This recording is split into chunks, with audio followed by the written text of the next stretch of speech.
Yeah, I will, hopefully this loads. Um, so yeah, so welcome to resetting the stack, resetting the disk in horizontal stacks, the Boom edition. So the first thing that I really want to say is this kind of leads into all sports really. It's like it's not an exact science. There's a bunch of ways to do well depending on who your players are, the team you're playing against, the external circumstances. So there's a ton of different ways to play. So there isn't a fixed set of rules. I'm not going to be able to give you these are the rules that you play by, and if you always do this, you'll do better. What is important is that the whole team needs to know what you're trying to do. And that makes it a lot easier. So even though there's no one right way to play, if you have all of the team playing in the same way, that's really good. That's a really good start. Um, so a couple of questions that you might want to answer. You might want to think about this if you're kind of leading the team, if you're a captain or something, is what do you actually want to do?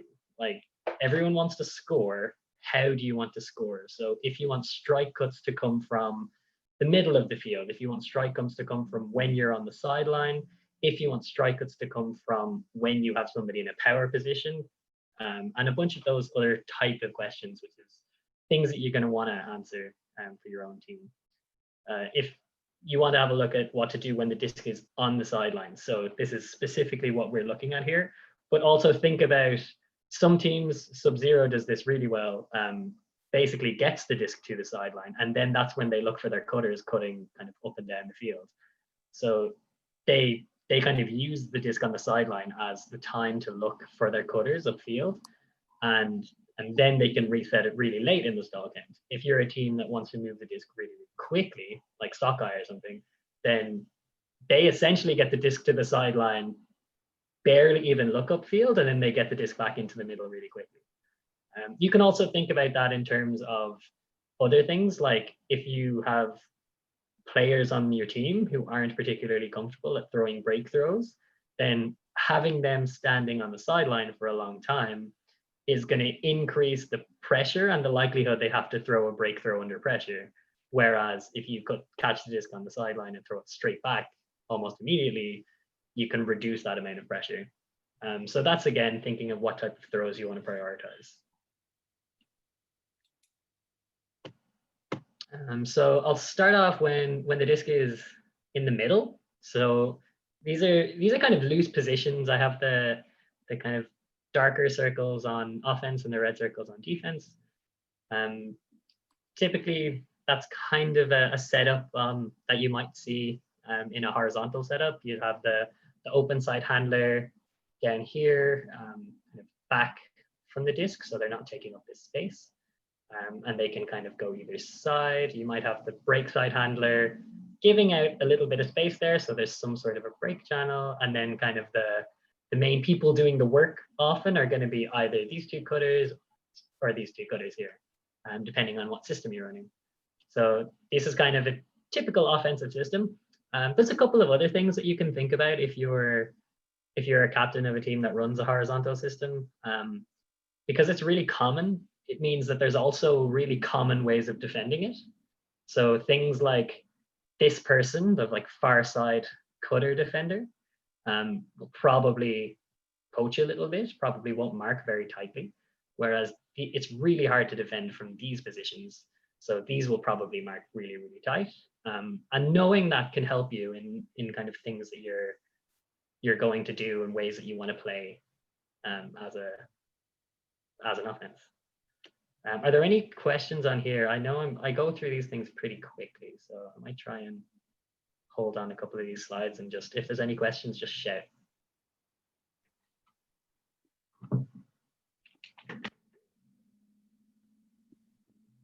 Looks good. Cool. Yes, so kind of typically what we're looking at. So when the disc is on the sideline, a couple of general rules that I think are good to have.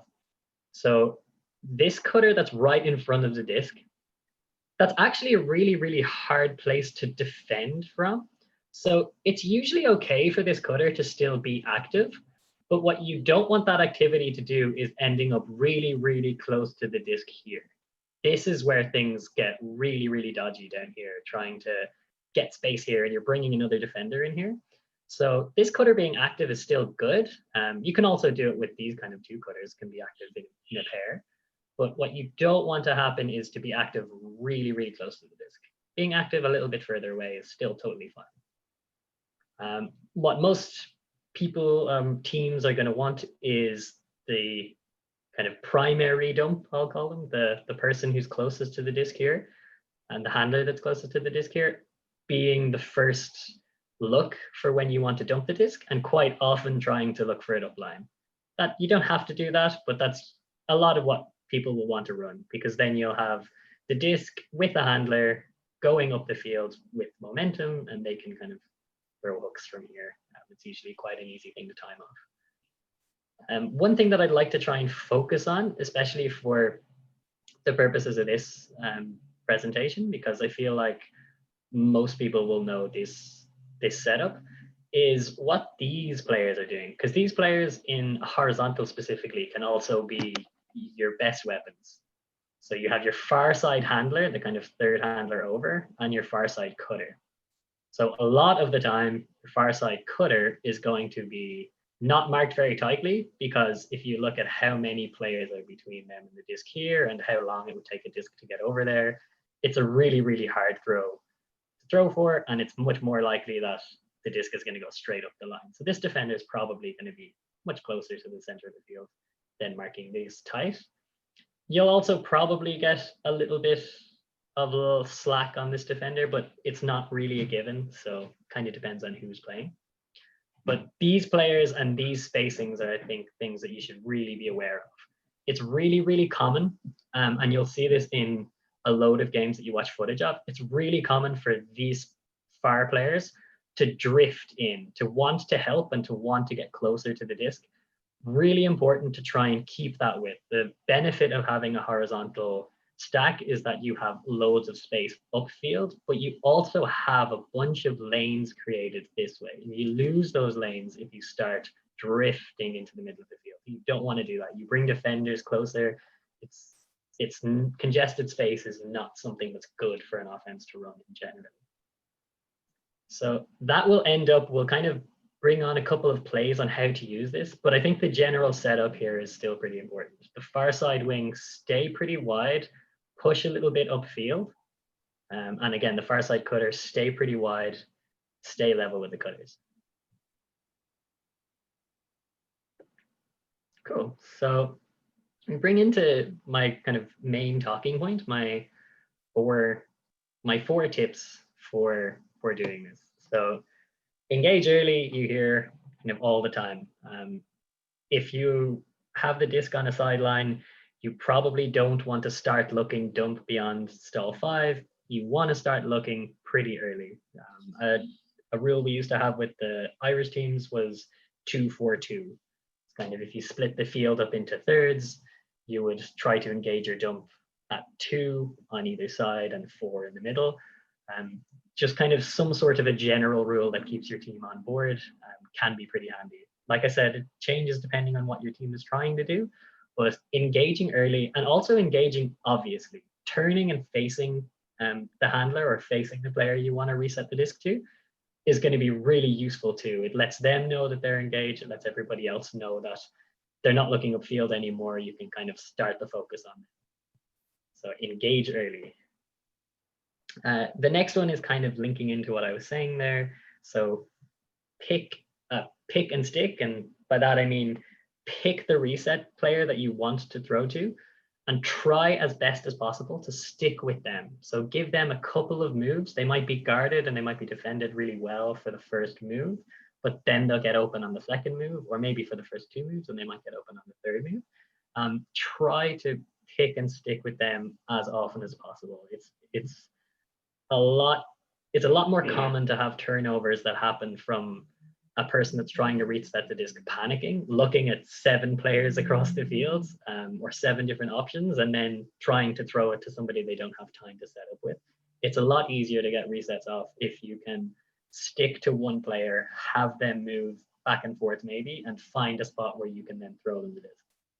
So make eye contact, make it really obvious, and try to stick with the person that you're trying to reset the disc to. This one here, we've got some examples. Use fakes. The kind of one of the negatives of picking and sticking and being really obvious is it's really obvious who you're throwing to. So you want to try and get used to throwing fakes before you throw reset throws.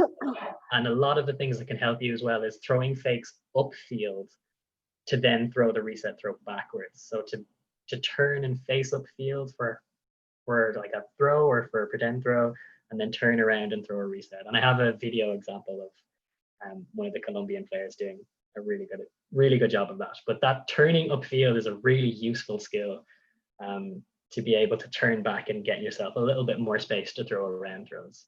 And just if you're practicing throwing, like we always do, the Skywalker drill is such a common drill, which is where you stand with a force right in front of you, a marker right in front of you, and you stand with the receiver 20 yards away and you try and throw around the mark.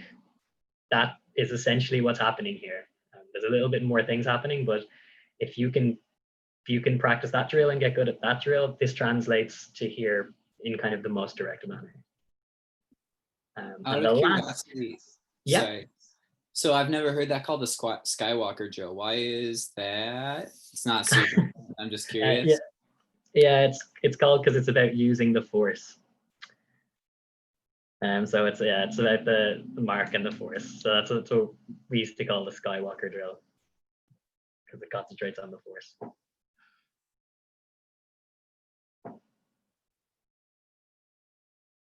But it's essentially any kind of static break mark throwing drill. Gotcha. Yeah, just a new name for it. I like it. I might use it. All right.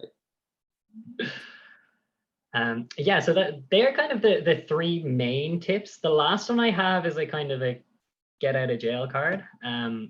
So I call it the phone box dump. And what this is it's really nice to run big systems, but a lot of the time running really big systems or running these kind of long leading passes is great, but sometimes it doesn't work. And a phone box dump, what I mean by that is getting a player very, very close to the disc when the stall count is really, really high to try and just reset the count. So typically on resets, what we want to try and do is change the disc position on the field so that we can then kind of attack different places on the field and use it as an offensive advantage. For the phone box dump, this is when we get to stall 8, stall 9, and we still haven't been able to get anywhere. Don't be afraid to get close to the disc or to make a run that isn't into an amazing amount of space to just try and get the disc and start the stall count again. Like, they're called resets because what you're trying to do is reset the stall count. So if you're already getting up to 8 or 9, if you can walk right beside the thrower or run right beside the thrower to try and get something that's not as contested or easier to throw than something that's a lead out, then you can at least start the stall again at 1 if you get a tiny pass off. It doesn't have the advantages of being able to continue the disc anywhere, but it will help reset the stall count. So it's something that you should be aware of. Definitely not something you should look for every time. So try not to kind of completely guard or gather around the thrower once they've got it, or the disc or the stall count is starting to get high. But it's an option that you should keep in mind. It's ugly, but it works. Are there any other questions from there? Because the rest of it I go into are kind of plays and examples. These are kind of the concepts.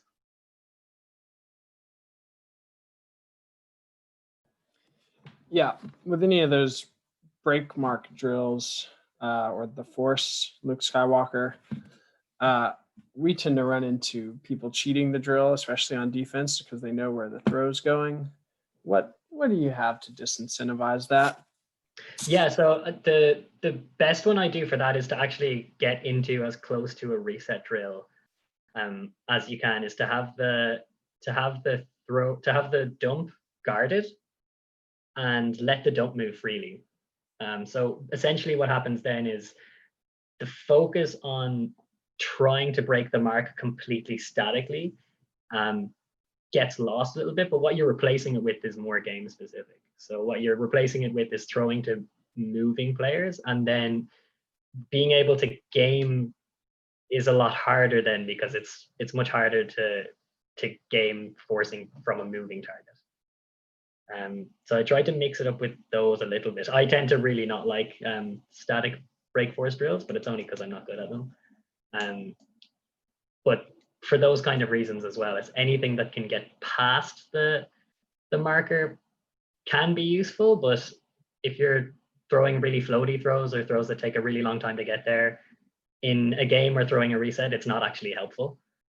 It wins the drill, like you said, but it doesn't actually help you. So I would try to use more a 2v2, where you have a thrower and a reset, and they're both being defended, and allow the reset to kind of make a couple of moves or to try and get free then. What typically happens is in a lot of games that we've seen, I think in Korean frisbee, I remember a lot as well, is like this upline cut is kind of the first move all the time, and that's fine. That's probably the most advantageous cut. But what happens then is if that upline cut doesn't happen, you can kind of get a bit lost. Whereas trying to get used to having a reset cut of, if that upline doesn't work, you can move back into the field. You can kind of get back to the original position. And there's a bunch of kind of looks that you can generate from there. I think in a like developmentally appropriate context, I deal with a lot of players that are super new. And so like that Skywalker drill or something that doesn't have movement or that isn't as complex in 2v2 is helpful, just because it lets people isolate the sense of like, I'm trying to use this fake and throw after faking that. And so depending on the team you're using, it can still be really helpful, even though it's not super game like. They can just work on throwing off of a quick pivot or like learning how to work with a shimmy or something like that.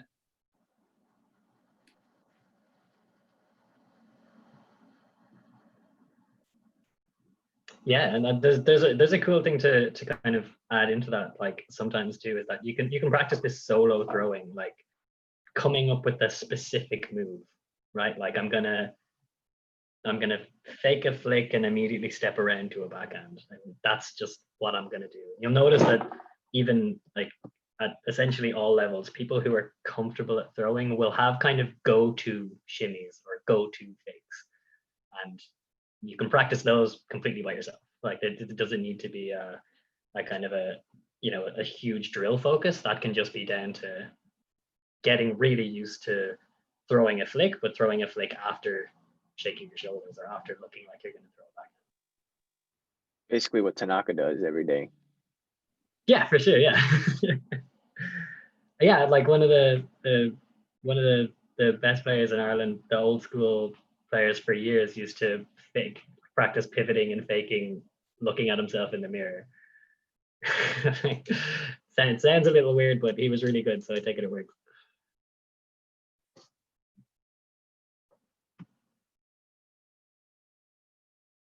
Cool. All right. So yeah, I'll drag into a few moves here. So I looked at a couple of different mix games specifically.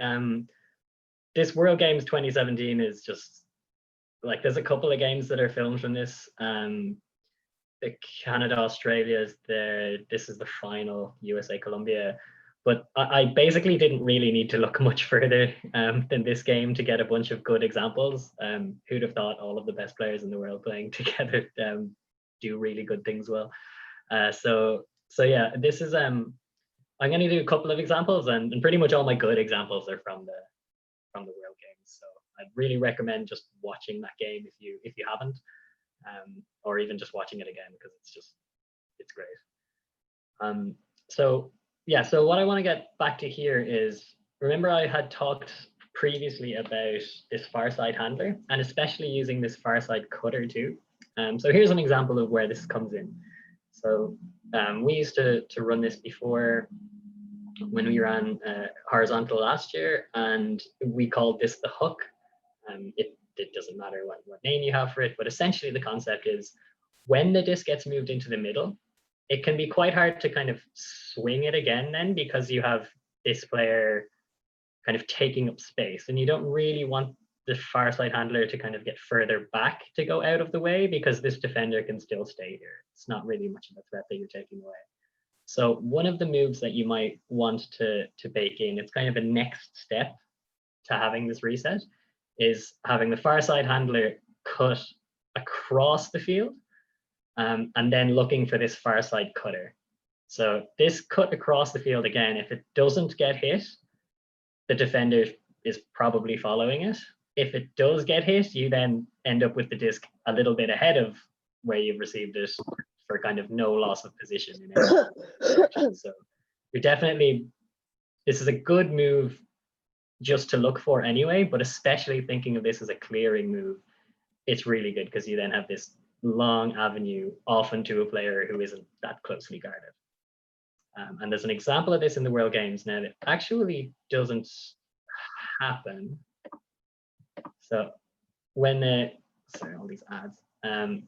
When the disc gets reset here, you can see the far side handler makes a big cut across, and then they have the far cutter is wide open. Now this throw doesn't actually happen, but this aggressive move by the handler opens up all of this space. All right, so I'll throw this again. Just run this a little slower. So again, we've got 3 handlers at the back. Cutters are never going to be in a perfect horizontal, but they're typically running a horizontal here. And you'll see that 3 handlers at the back, this gets reset into the middle. Far side cutter makes a big aggressive move and opens up this huge space.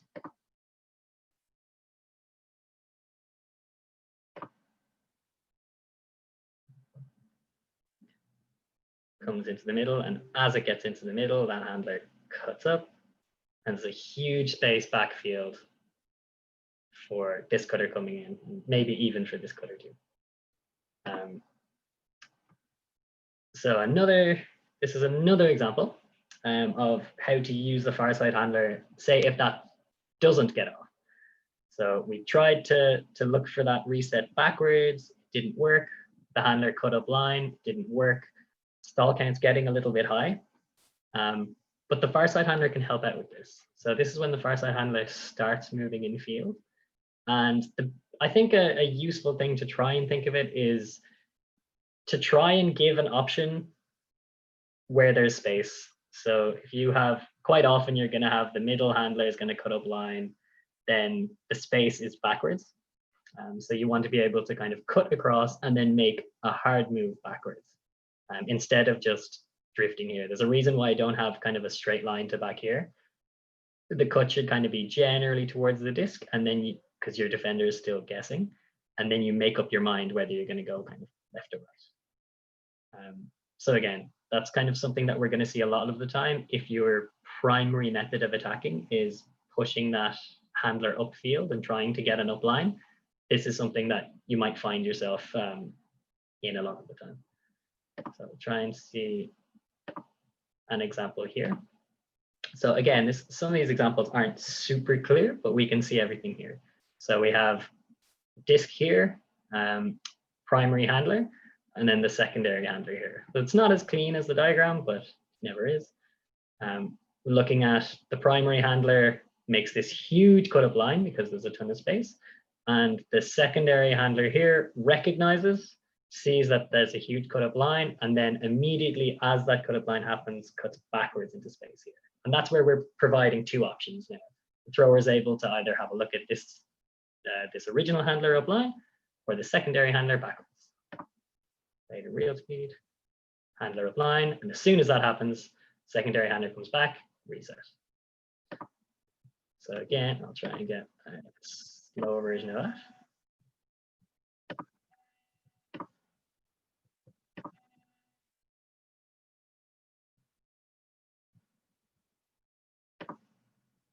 So again, this one I think is reasonably clear. The cut doesn't come from across the field, but you can see the realization as soon as that up line comes, then the far side handler is able to cut back straight away. Both options are looked at, and then the disc is reset. Any questions on either of those two? They're kind of coming in from disc on the sideline.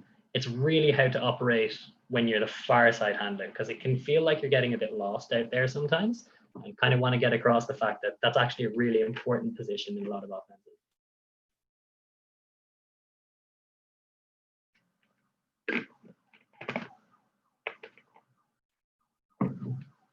Okay.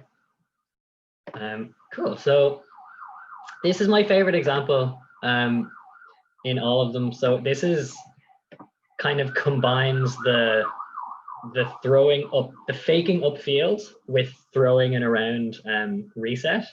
And I think this is just an amazing example. So this is again from the same game.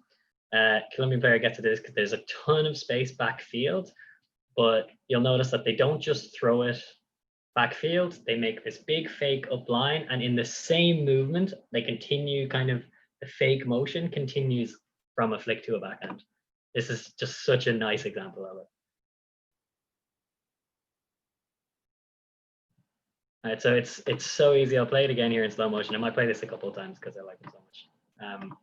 It's such a nice example of that kind of pattern of continuing a fake into a backhand release. Like you can tell by even just watching this couple of second clip that they practice this for so long.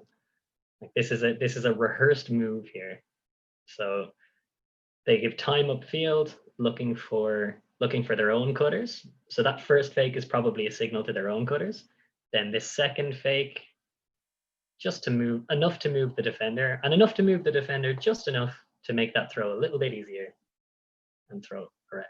So again, I think this is a really worthwhile skill, and probably the number one thing I would try to get across on an individual basis for trying to throw resets is to get comfortable with this fake to throw sequence. And you can practice this completely individually. This can be by yourself, with the disc throwing into a wall or throwing into a field. This is, I think, the most useful skill in throwing reset.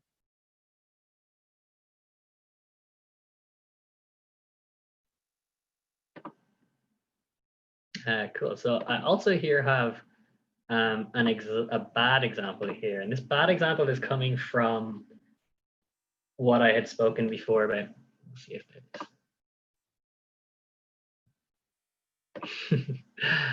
yeah, so this bad example is exactly picking on Bo.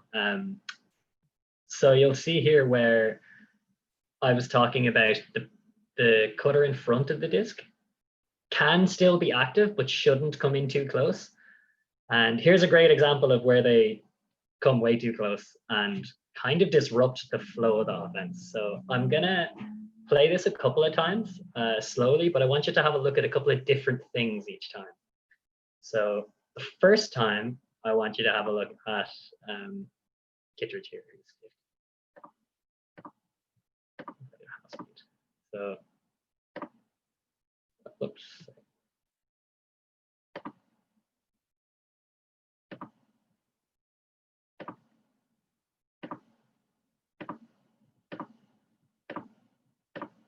So the first time I watched Kittredge, damn these technical. Okay, what's Kittredge who's 50 here? Cuts to the disc, stays there, continues around, clogs a lot of the space, and it's only because it's the World Games team and they're absolutely insane throwers that they got that ridiculous break off. So I want you to watch this again, but trying to watch it again from the thrower's point of view. So the thrower here looks upfield, gives a really clear fake and tells the cutter to get out of the way, which is why from here you can kind of tell that it's the cutter coming in and encroaching the space. So now I want to watch this again. And I want to watch this again from the handler's point of view. So the handler here, who's a free child, actually makes a really good move. And in any world where the space wasn't clogged, is completely free. So I want you to watch free child from this position. Gives enough space for the throw. waits till they look like they're engaged, and is actually free a blind there. And the only reason they don't get it is because it's a trailing defender. And now the last one I want you to watch, I love this example because it's got almost everything correctly here, is the far side handler. So far side handler, again, they set up in a horizontal, the disc goes immediately to the sideline, but this far side handler recognizes when free child starts making this line, move up line, and then starts making this backfield move. Now they don't get used, but they start making a backfield move. So this pattern is a really useful pattern to have. Stays up line. As soon as free child starts going, then they move backwards. And you can see again, so this kind of idea of the two handlers who had started kind of immediately across from the disc, one makes a move upfield, the other makes a move backfield. And it's kind of all just condensed by the cutter that's in front of the disc. But it's a really clean example because you can tell, because this is the first point of the game. I think it's like essentially the first two throws or something of the game. Most of the offense is at its cleanest in the first point or two. And you can see that this is a really good example of how to run these well from the handler's point of view and not well from the cutter's point of view.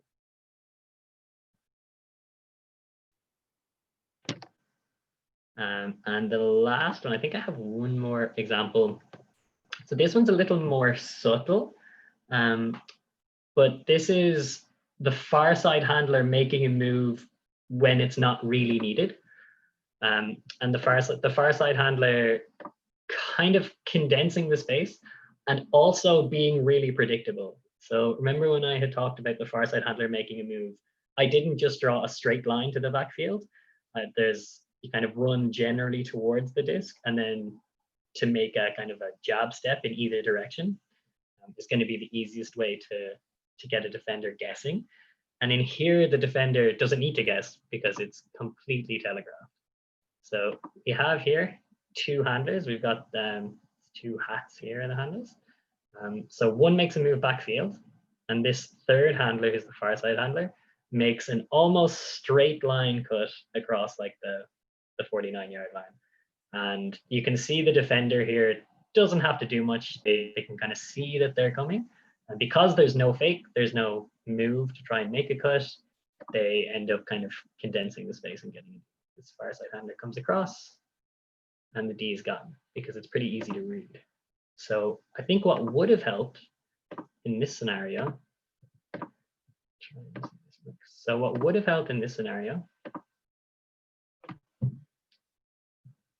is this far side handler, one, delaying, so they don't have to go just yet, but two, in making a run maybe near the disc and then trying to cut upfield. This straight line run becomes pretty predictable, and then the dish off kind of gets pretty difficult. Now you can see there that there was probably enough space for the around throw. The far side handler probably didn't even need to get involved here.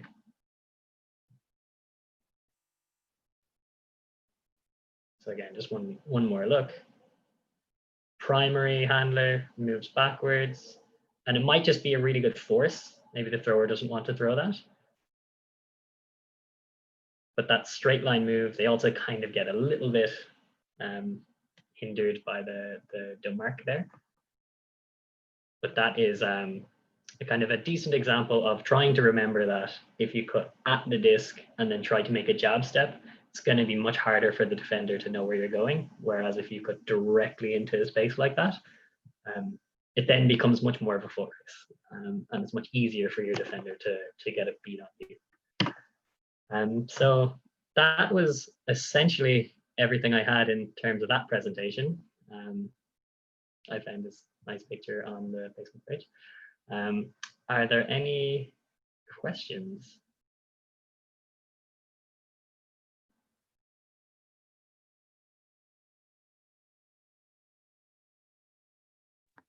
Check out Tom's stash in that photo. Bring back the stash. Yeah, yeah. You look like a pilot. I'm sorry, Robbie, that was also very, very informative. And I loved all the videos. It was really useful for me to see it. Can we go back?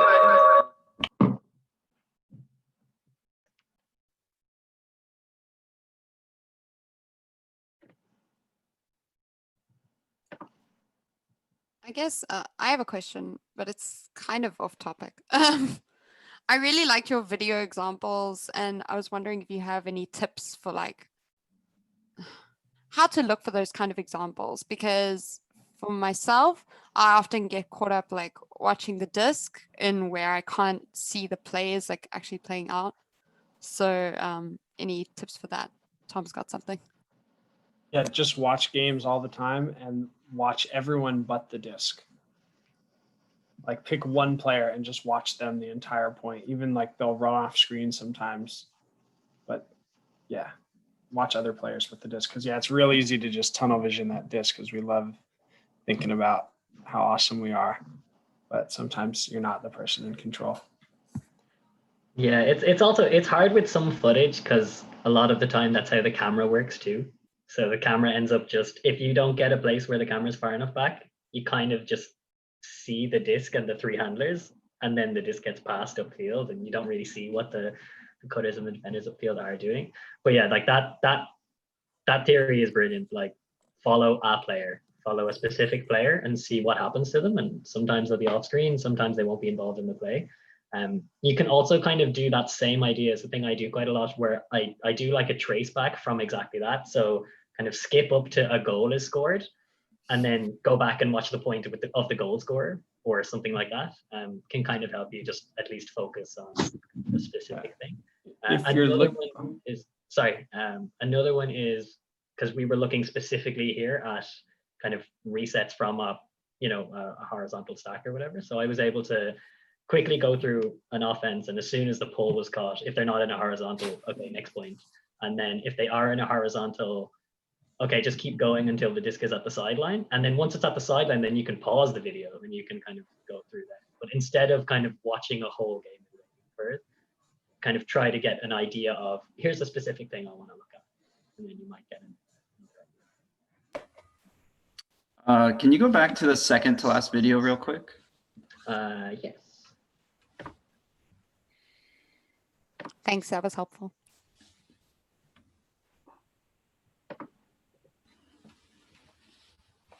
Second to last, isn't? Yeah, can we play that one real quick? Yeah. Sure. Try to do this. Try to speed because it's easier to talk through.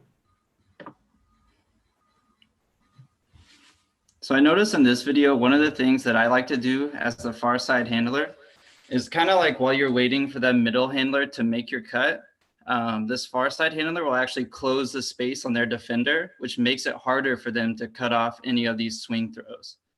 So like, wait for it here. And then like, as the middle handler was like getting ready to make that cut, they were kind of like drifting upfield, which kind of forced their handler to go back.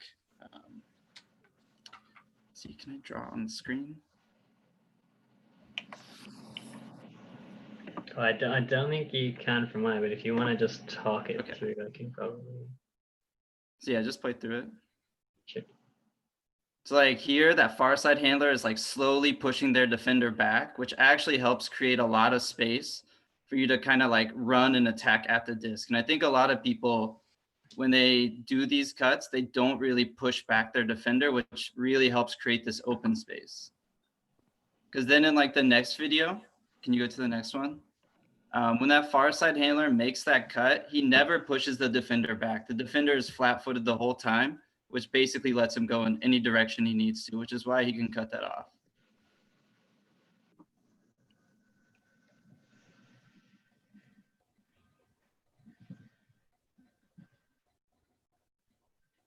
Here, can you play that one in slow motion? Yep.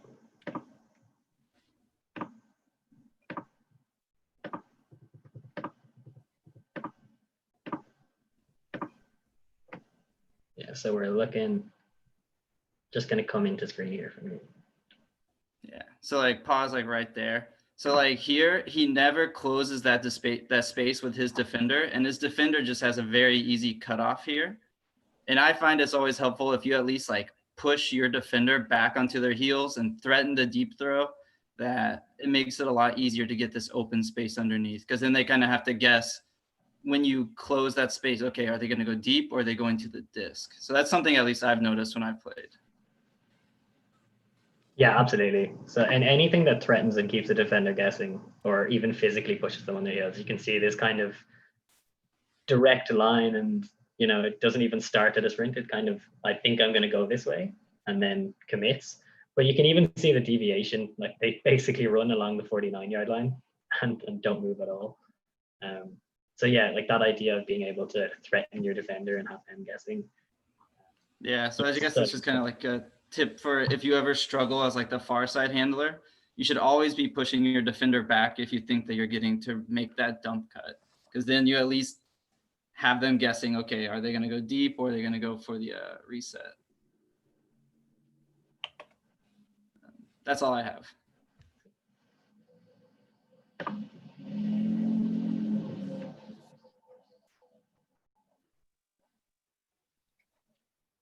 I have a question not related to the reset, but the upline cut on the sideline. Mhm.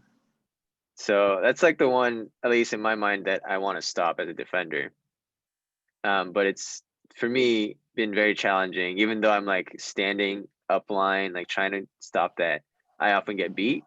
Is there any do you have any tips on how to minimize that cut? There's a couple of ways, and one of the things that I'll probably point out is that often being overly cautious of a particular thing like that actually kind of strangely ends up getting you beat by it more, because what typically happens is if you start poaching off further, then you in your head you're going, I'm pretty far away from this handler right now. Maybe I should eat up a little bit of space. And maybe I'm too far away. So you start making a move towards the handler. And then what you're talking about is as the handler starts making an upline move, you're actually starting in the opposite direction, where you're kind of starting to lean in towards them. So a handy thing for things like that is it's really hard naturally, but to try and get that out of your head, to try and get that maybe those backfields are okay, and to kind of continue those as successes. Because again, that's what you don't want to get beat in any direction, but you really don't want to get beat on the upline. So knowing that those rounds are okay and not trying to overprotect them. There's a bunch of things you can do with your body position. If you can play really close to them, you can physically get in the way. Then you're stopping kind of momentum gained upline. Depends on how kind of physical you are as a mark, and kind of how adept at using your body. But I think in general, it's the idea of, if you know what it is that you want to take away, to not get worried when you're doing that. So if you're worried about being too far away, I'm too far away up line, maybe I'm giving up something else. Well, maybe a couple of times they don't get the disc up line, success. Now you can start feeding your margin back in from the other side, instead of trying to be far, taking a step in and getting beat up line. Yeah, I think in tandem with that is being really intentional about knowing what you're cool giving up, which you implied. But I think if I'm trying to stop the up line, but I'm not actually cool giving up an around, then I tend on biting way too hard on that around, and I try to chase them back there, and that's when I get burned. But if I'm fine giving up an easy around, it's really easy for me. Considering everyone's faster than me, it's surprisingly easy for me to stop the upline, but still get close enough, when they do get the around, to stop the swing from there. And that's something I'm fine giving up. I actually used to, I still do every so often, have really loud verbal cues for that. If I have that specific thing in my head and somebody gets the around off, I'll just yell, "That's fine." Or something like that. It's really handy, just kind of in your own head, just saying that's what we wanted. That's okay. We didn't get beat by the thing we didn't want to get beat by.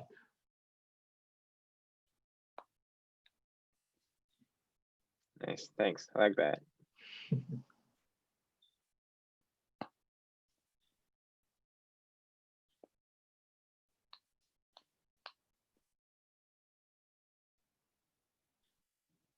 Well, if there are no more questions, I'm going to stop the recording, and you guys are welcome to hang out on the Zoom. It's been a while since everyone's seen each other.